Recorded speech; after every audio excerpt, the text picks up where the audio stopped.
لیکن کسی عام انسان نے نہیں کہا ہے. کہنے والا وہ ہے جو فخر موجودات ہے. کہنے والا وہ ہے جو دونوں کائنات کے مالک ہے. کہنے والا وہ ہے جس پہ قرآن مجید نازل کی گئی ہو. کہنے والا وہ ہے جو فاطمہ کے والد ہے. کہنے والے وہ ہے جو علی مولا علی مشکل کشا کے سسر ہے. کہنے والے وہ ہے جو ہم سب کے نبی ہے. کہنے والے وہ ہے جو حسنین کے نانا ہے. کہنے والے وہ ہے جو تمام نبیوں کے نبی ہے. میرا نبی یہ فرماتا ہے جو 29ویں شب یعنی 30ویں شب رمضان کی آخر تاریخ کو پائے اور دعائیں کرے تو اللہ اس بندے کی دعاؤں کو رد نہیں کرتا ہے، قبول سبحان اللہ سبحان اللہ قبول فرماتا ہے. وہ رات آج ہی کی رات ہے، لیکن ہم نے اس رات کو بھی تمام راتوں کی طرح سمجھ لیا. ہم نے رمضان کے دنوں کو بھی تمام دنوں کی طرح سمجھ لیا. بڑے خوش نصیب ہو جو ہمیں اور آپ کو یہ رمضان کا مہینہ ملا. بڑے خوش نصیب ہو. میرے کریم آقا فرماتے ہیں، حدیث قدسی ہے، حدیث پاک کو علامہ صدر السریہ اپنی کتاب معانی شریعت میں کوٹ فرماتے ہیں اور یوں لکھتے ہیں کہ جب بندہ روزہ رکھتا ہے تو حوریں رب قدیر کی بارگاہ میں مچل مچل کر یہ کہتی، مولا بروز قیامت کے دن جنت میں اس شخص کو میرا شوہر بنانا جس نے روزہ رکھا، جس نے رمضان کے روزے رکھے ہو. یہ رمضان کے روزے کی فضیلت ہے. عام انسان نہیں، جنت کی حوریں یہ عرض کر رہی رب کی بارگاہ، مولا مجھے اس شخص کو شوہر بنانا جنت میں، میرا شوہر وہ بنے جو روزہ رکھا ہو رمضان کے. اور ہمارا حال یہ کہ ہم رمضان کے روزے نہیں رکھتے، رمضان کے روزوں سے بہت دور ہو چکے. نہیں میرے پیارے، یہ فرض ہے، یقیناً یہ فرض ہے. آپ سے سوال کیے جائیں گے قیامت اس رمضان کے تعلق سے کہ بتا تجھے زندگی ملی تھی، رمضان کے مہینے آئے تھے، تو نے روزہ شرع ہے. دوسرے روزے جو ہیں وہ 11 سے لے کر 20 تک ہے. تیسرا وہ ہے جو 21 سے لے کر 30 تک ہے. یعنی 10 روزے کو 3 حصوں میں بانٹ دیا گیا ہے. اور ہمیں جب یہ روزے ملے ہیں تو ہمیں چاہیے کہ اس رمضان کے روزے کو رکھیں. پہلے جو 10 دن رمضان کے آتے ہیں وہ رحمت سے لبریز وہ روزہ ہوتا ہے، وہ دن رحمتوں سے ہوتے ہیں. پھر 10 دن جو آتے ہیں میرے پیارے، وہ 10 دن جو ہوتے ہیں وہ مغفرت کے ہوتے ہیں. پھر 10 دن جو آتے ہیں وہ نجات کے ہوتے ہیں. کیا مطلب؟ یعنی 3 حصوں میں بانٹ دیا گیا ہے. او مومنو، تم روزے رکھ لو، اپنے نگاہوں کو جھکا لو، اپنے دلوں کو پاک کر لو اور اپنے گناہوں سے بچ جاؤ.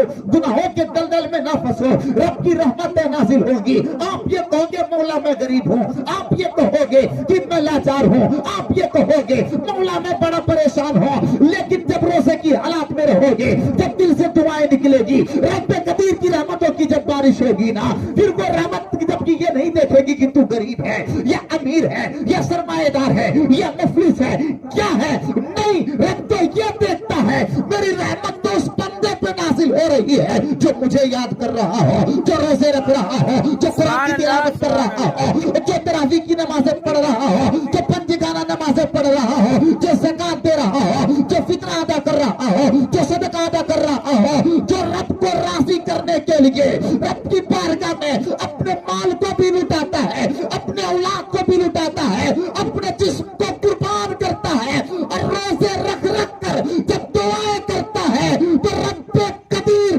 ایسے بندوں کی دعاؤں کو رد نہیں، قبول فرماتا. سبحان اللہ سبحان اللہ قبول فرماتا. ہمیں چاہیے کہ ہم روزے رکھیں. اب تو یہ مہینے گزر گئے، لاسٹ دن باقی ہے. جنہوں نے روزہ نہیں رکھا کوشش کرنا کہ وہ روزے رکھ لو. اور معلوم ہے ایک روزہ چھوڑنے کا گناہ کتنا بڑا ہے. جس نے ایک روزے چھوڑ دیے نا، ایک روزے چھوڑ دیے 620 سال جہنم میں جلنا. ذرا سوچو زندگی کتنی مل رہی ہے؟ 50 سے 60 سال. کوئی ہے پورے ضلع میں سرچ کرو تو مشکل سے کوئی نظر آئے گا جو 99 سال کے قریب ہو. پورے بہار میں سرچ کرو تو مشکل سے 15-20 لوگ نکل آئیں گے بہت بوڑھے